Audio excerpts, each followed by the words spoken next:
Hey everyone, so I want to talk about the Histories by Herodotus. The Histories is the first known work of history as we understand it today. Herodotus was an ancient Greek writer who was born in Halicarnassus, which is now in western Turkey, so not in mainland Greece.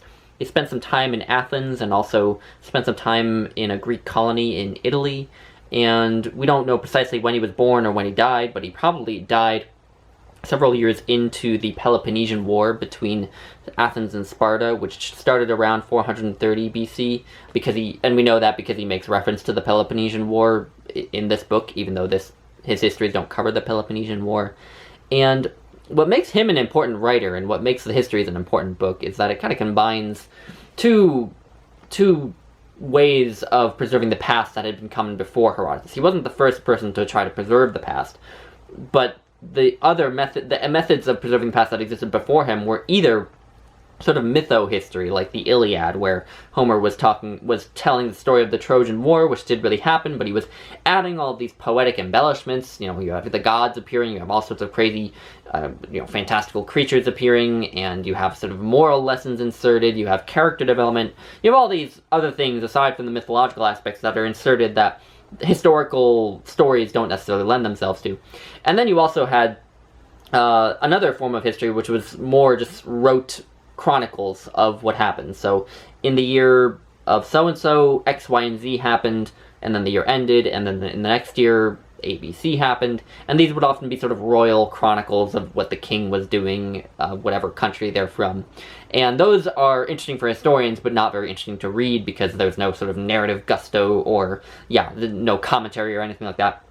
And so Herodotus kind of combined those two different traditions. He took an interest in telling history objectively, and actually telling what actually happened, like the Chronicles, but doing it with a real poet's eye for story and style, as Homer did. And he adds one more piece that he probably originated, which was investigation, basically, going and seeking out primary sources, not just, writing his histories based on hearsay or based on the sort of received wisdom, but actually interviewing people who were there or have been to places that he wants to write about, or have, are members of the cultures that he wants to write about, and reading primary source documents and so on and so forth. He does his own actual research into the events he wants to tell, and then writes this book about what he learns. And so that's sort of what makes him unique. Now, if I were to tell you what the events he describes in this book are on on paper in a copy and paste summary, they would sound pretty straightforward. It's the story of the Greco-Persian Wars, or at least that's what it's most famous for. But before he tells the story of the Greco-Persian Wars, he wants to tell all the history that led up to the Greco-Persian Wars. What really caused the Greco-Persian Wars. And so that leads him to begin his histories with the events leading up to the founding of the Persian Empire, and then the early history of the Persian Empire through King Cyrus, King Cambyses, King Darius, and King Darius is the one who finally actually does invade Greece and begins the Greco-Persian Wars. And then you have his son Xerxes, who invades Greece again after his father had and was repelled, and Xerxes is also repelled.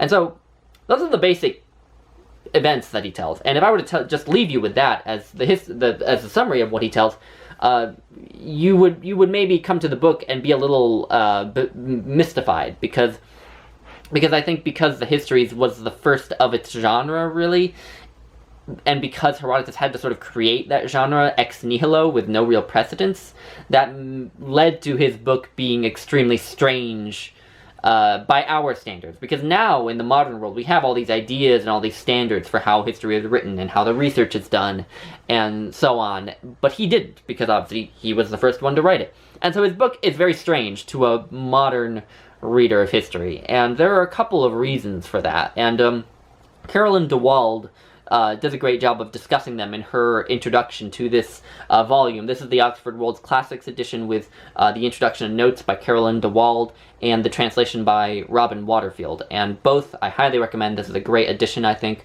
The notes, in addition to the intro, are great. But so Carolyn DeWald discusses a couple of narrative aspects of Herodotus that a modern reader might find a little bit strange. And I think there are two in particular that are important to keep in mind. One is what she calls Parataxis, which is this idea that, the Histories doesn't tell this history in a way that we would expect most historians to tell. It doesn't say, okay, here's point A, and I'm going to go from point B to point C to point D, and all the way to the end of the alphabet, and then my history will be done, and you will know the narrative of the Persian Empire and the Greco-Persian Wars. That's not really what he does. What he does more so is this sort of Russian nesting dolls way of writing stories, where you have sort of stories within stories within stories within stories that are all sort of, in their own way, self-contained, and could be told without any of the surrounding context, but that do sort of in the end form a tapestry. Sorry for the mixed metaphor, but do form a tapestry in the end that does tell this history. And so, whenever he introduces a new historical personage, he will often go off on a tangent about their past, or something significant that happened in their past, to sort of tell you a little bit about them, about their motivations, about where they come from, about who they are. And that does become important, but it is also a story that can be told on its own. And that style of writing is sort of a symptom of what Herodotus was doing as he wrote this book, because he didn't write the histories in the way that we expect most modern historians to write history books. He didn't say, all right, I'm going to tell the history of Persia, so I'm going to start here with King Cyrus, and then I'm going to write and write and write until I get, to the end of the Second Greco-Persian War, and then my history will be done, and then I'll, publish it, and it'll be read by thousands. That's not how he wrote it. He wrote it piecemeal, and not only did he write it piecemeal and not necessarily have it officially published for a long time, as he was working on it, he would actually recite sections of it to crowds, especially in Athens, where he actually got paid to do recitations because people loved his stories so much. And so, as he was writing it, he was going out and reciting what he wrote. And so, because he was doing that, he obviously couldn't recite the entirety of what he'd written so far, even if it was incomplete, because it would be too long. So he had to have little anecdotes that he could sort of, he could give and have be self-contained without the audience being super confused about who or what he was talking about. And so there's that aspect of it, which is a little bit like Ovid's Metamorphoses when you think about it. And I do wonder whether Ovid took inspiration from it. I'm not sure, but anyway.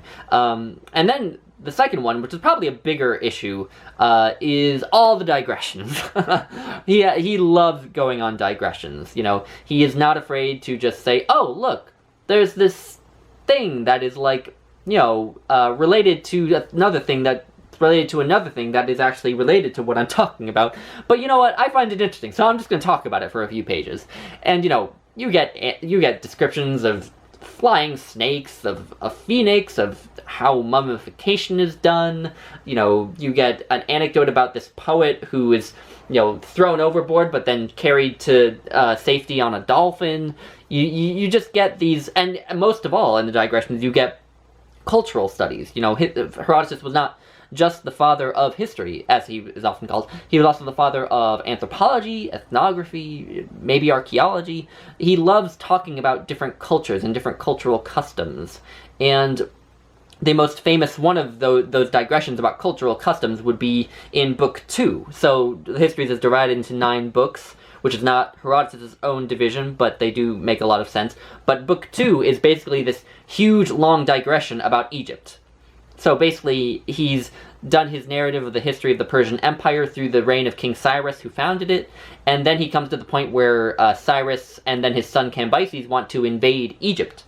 And then he says, well, before I talk about how the Persians conquered Egypt, I'm going to tell you a little bit about Egypt. And then that becomes a 100-page anecdote about Egypt, basically. And so there are all these digressions of varying sizes, and obviously the Egyptian anecdote is not the only one. There are anecdotes within the Egyptian anecdote, and then there's a great anecdote about the Scythians, who are these nomadic people who lived in what is now the Ukraine, which features a really interesting anecdote about how the Scythians smoked weed. And, and that can be really confusing to people, because they're expecting what a modern historian would do, which is just to go from point A to point B, but Herodotus doesn't do that. He sort of goes off on whatever tangent he feels like. And that can be, I think, a stumbling block for some people, the fact that this has so much in it, because Because a lot of people go to the histories thinking about, the Battle of Thermopylae, where 300 Spartans faced off against a million Persians in the Pass of Thermopylae, and it's going to be this epic battle like the Lord of the Rings or Star Wars. And then they read it and they get, descriptions of the Nile and, a long digression about, mummification, and, that can be a real stumbling block. And the fact that Greece isn't even really discussed in much depth until Book 5, which is almost like halfway through the book.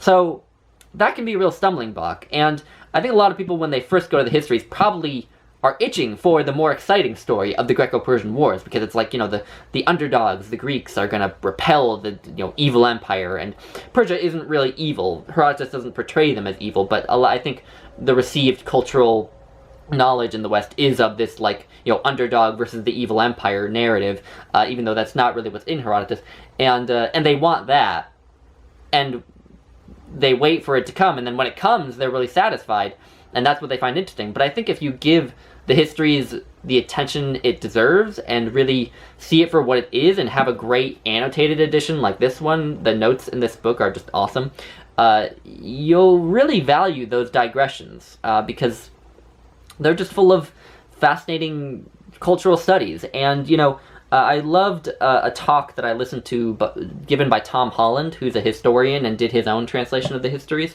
and also has written a few books about ancient history. I'll leave a link to the lecture. He says basically that what this book is, given all these digressions about the cultures around the Mediterranean, and its narrative of this epic war, and so on, and its discussions of, ecology and geography, what it is, really, is a portrait of the entire world as Herodotus knew it. Because obviously, he didn't know about the rest of Asia, he didn't think that England existed, he didn't think that the British Isles existed. He actually says that he's heard rumors of this little island that exists somewhere off the northern coast of Europe, and he says, I don't think it actually exists. And so, he didn't know that there was more beyond his little Mediterranean world, which is still quite big. And so for him, it is a history of a portrait of the world as he knows it. And that's driven home by the fact that the Greco-Persian War, to him, was kind of a war for the soul of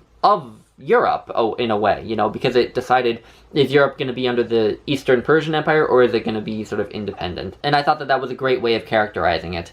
And I think another point that Tom Holland makes about the histories that I really liked was that his sort of investigative style of going off on digressions on things that he just happens to find interesting is actually very similar to the sort of investigative style that we use on the internet. Because, when you're reading a Wikipedia article and you happen across something in the Wikipedia article that you also find interesting, you can go and open another page and look that up, and then that might lead you to another page that you also find interesting. And that's very similar to what Herodotus was doing. He was saying, well, I'm really interested in the Greco-Persian War, but I'm also interested in the Persian Empire, so I'm going to go back and do that. But then I'm also interested in what happened before the Persian Empire, so I'm going to talk about King Croesus. And then along the way, I'm going to stop and talk about Egypt for a while, because that's something I find interesting. And, and it's a similar sort of thought process that we have now with the internet at our fingertips. And I thought that was a great point that Tom Holland made. And so, anyway, I think that the Histories is just fascinating for the information in it. Obviously, it has great narrative, Herodotus is a great storyteller. But yeah, I think I just love it for its ambition, because it's almost a little bit like the Silmarillion or something by J.R.R. Tolkien, which is this, mytho-history of his whole world. Herodotus is also trying to tell the history of his whole world, and obviously that world, because of his limited perspective as an ancient Greek, was limited, but I still just admire that ambition and the style that he does it in. So, anyway, I definitely recommend the Histories. I hope that I have been a little bit coherent in this video, but yeah, I would love to hear from anyone who has read the Histories, or if you want to read the Histories, let me know. And yeah, I'll leave it at that, and have a nice day. Bye.